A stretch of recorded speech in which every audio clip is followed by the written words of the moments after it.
I read the other day that I am most likely going to die of dementia.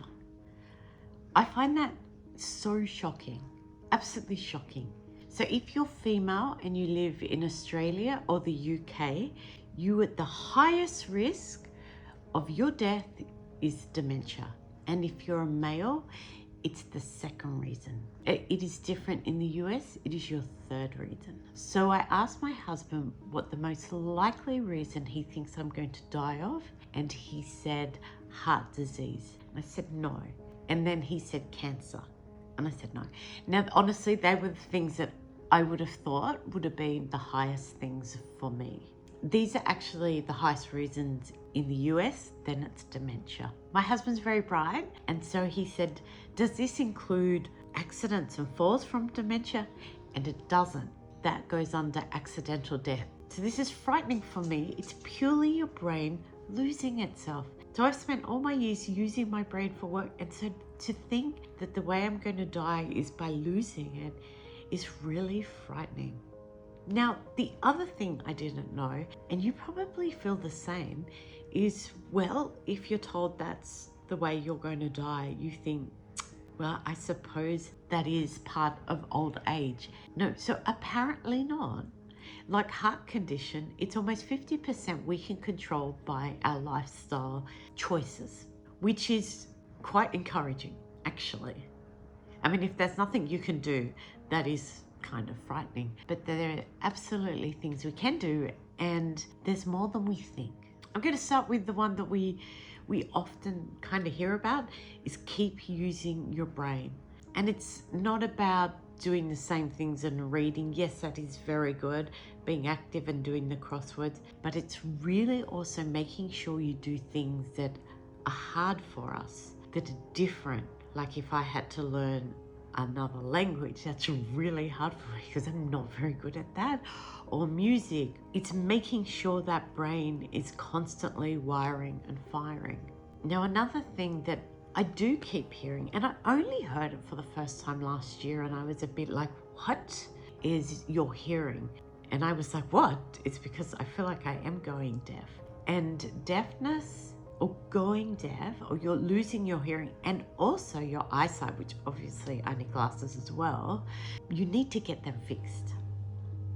And the reason is, well, for starters, with hearing, if you're not hearing, then you're not connecting to the outside world, and you're probably not connecting with other people. But the big thing too is the wiring and the firing. It's the senses taking the world in with our eyes and senses taking the world in with our hearing. So it's really important that we keep that checked. That's great.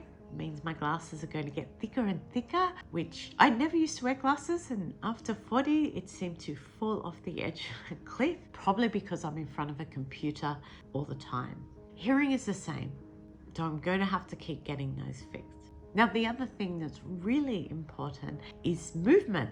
When we move our body and exercise, it's keeping our blood flushing through our brain, and it's keeping inflammation down. It's so important. So I don't know how true this is. I do a lot of swimming, but said that when you're swimming, your brain gets flushed out.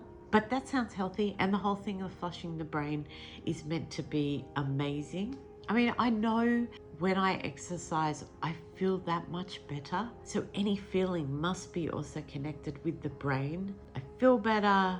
I feel more energized. So it's imperative that we just keep moving. The other thing that's really important, apparently, is making sure that your blood pressure is good. You don't want to have high blood pressure. A high blood pressure can lead to strokes. It's not good for your heart. It puts plaques in your heart, so we want to keep that down. So the other thing that we want to keep in control is our blood sugars. And, having excess blood sugars and insulin problems is a predisposition to diabetes. You know what I forgot to say is that Alzheimer's is categorized here with dementia.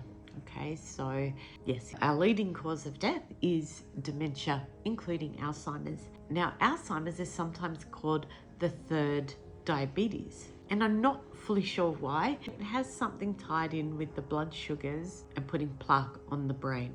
Another thing they talk about is making sure you get adequate sleep.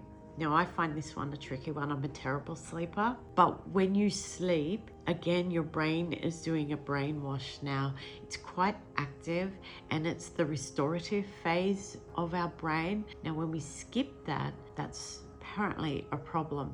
I find this a problem for me because I'm absolutely, like I said, not a good sleeper. So another part that they talk about is making sure that our balance is right, because it's that equilibrium in the brain having to work on that. So all those kind of balancing exercises, incorporate those into your daily exercises if you could. The other side of exercise that I like to think of for our body is always the food side. So again, it's all the good things that we know. The fruit and vegetables, the antioxidants, the great oils are really important for our brain. The fish oils, the olive oil, seeds and nuts. Make sure you get a lot of that. The very last one that I do keep hearing with so much is making sure that we're getting human connection, because apparently loneliness is just as unhealthy as not exercising. And I actually found that quite surprising. And the world we live in, I feel, is more disconnected than, say, our parents were. And I think that we have to make sure that we make those connections, keep our friendships close, our families. It is really protective to be around people that we love, or that we like, or that we chat to, or that we have community with. It's just having all sorts of connections. I don't really want to say to increase the chances of not getting dementia, you do this, and this. It is true. It's the things we spoke about. But the thing that I'm finding quite amazing is these buckets of things. Remember, exercise, connectedness, keeping active, sleeping, eating well, just looking after ourselves seems to be the same. Heart disease, cancer, and dementia. They're our top killers. So I think it's just easier to say, if we do all of these, we are helping to protect ourselves for our longevity. And I know longevity is such a buzzword these days. We all want to live for a long time, but really I think it's about the health span. I don't want to go to 100 but have 15 years at the end in a really debilitated state. That's not what I want. I want to live to the 100 at my optimal that I can. I want to be able to still be out moving. I want to still be able to use my brain, and I still want to be visiting friends. So I think this is the idea of doing all these things that we talked about for our whole life. I'm shocked about the dementia thing. I'm a little bit scared. For me, that's probably the most scary, to lose my mind. I'd love you to comment and share your thoughts. I hope that this reaches as many people and encourages you to do the things we spoke about to help not just dementia or Alzheimer's, but also heart condition and cancer. And look forward to reading your comments.